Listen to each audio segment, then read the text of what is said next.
Report में।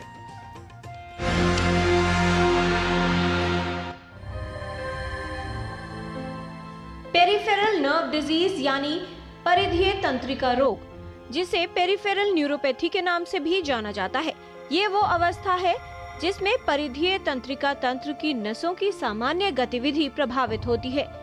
Peripheral nervous system तंत्रिकाओं का एक नेटवर्क या जाल है जो केंद्रीय तंत्रिका तंत्र से शेष शरीर को जोड़ता है। परिधीय तंत्रिका तंत्र मस्तिष्क और रीढ़ की हड्डी, जिसे केंद्रीय तंत्रिका तंत्र भी कहा जाता है, इससे मोटर तंत्रिकाओं के माध्यम से शरीर की अन्य हिस्सों तक जानकारी पहुंचाता है। परिधीय तंत्रिकाएं संवेदी तंत्रिकाओं के माध्यम से केंद्रीय तंत्रिका तंत्र को संवेदी जानकारी प्रसारित करती हैं। नसों में होने वाली बीमारियां अलग अलग तरह की होती हैं और यह निर्भर करता है कि हम किस उम्र ग्रुप के मरीज को देख रहे हैं।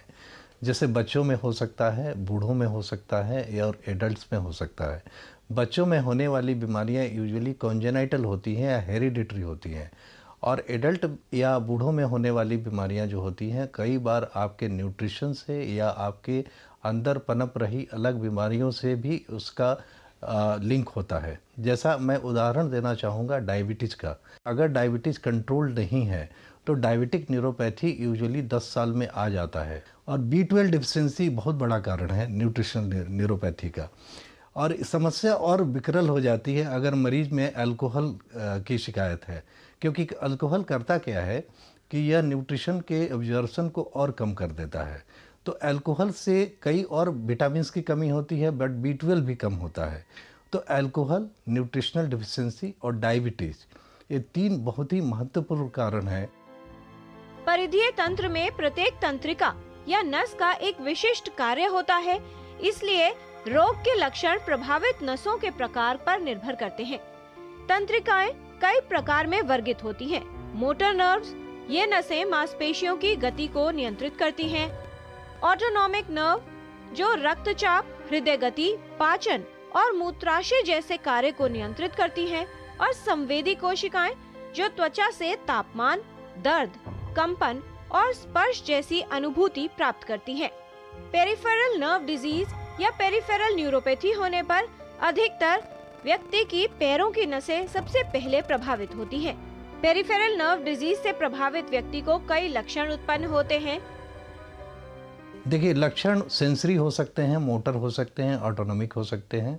सेंसरी लक्षण में हाथ पैरों में झुंझुनाहट आएगी। झुंझुनाहट यूजुअली पैरों से चालू होते हैं। इसको हम 2 तरह के सिम्टम में डिवाइड कर सकते हैं, positive symptom, negative symptom. Negative symptom का मतलब है कि सेंसेशन पता ही नहीं चलेगा। गर्म पानी डाल रहे हैं, पता नहीं चलेगा।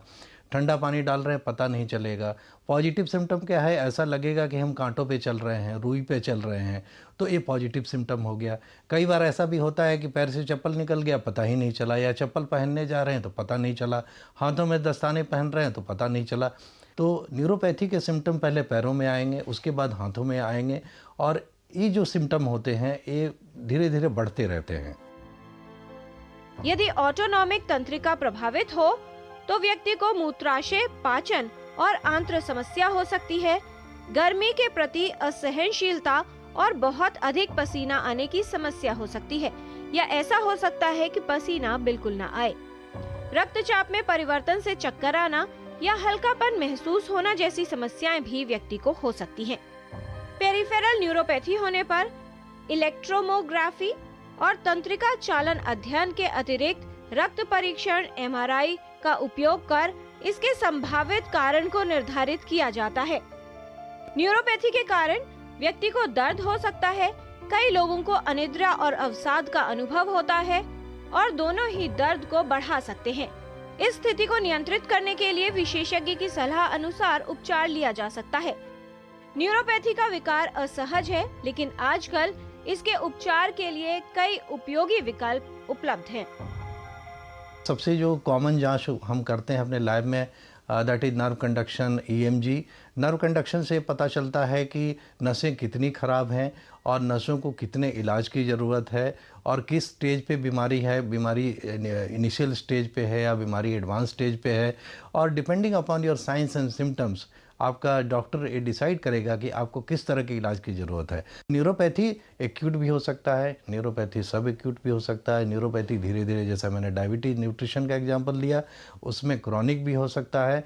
तो इसकी जो परिभाषा है या इसका जो निदान है या जो इसका उपचार है, ये आपके न्यूरोलॉजिस्ट या आपके फिजिशियन डिसाइड करेंगे।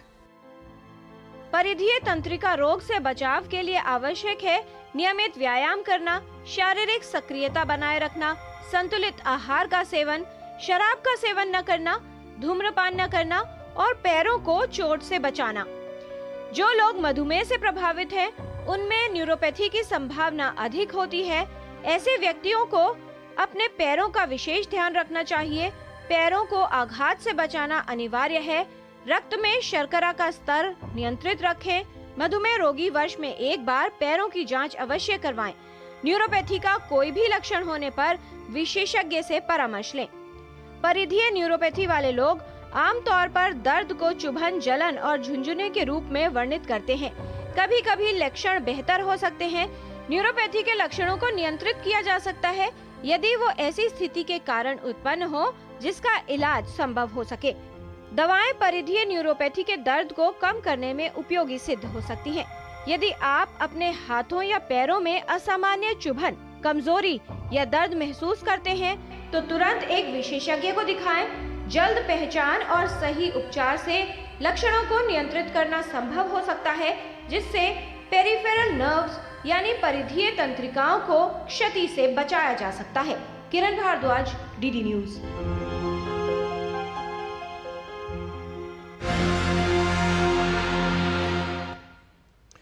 सुप्रभातम कार्यक्रम में आगे बढ़े।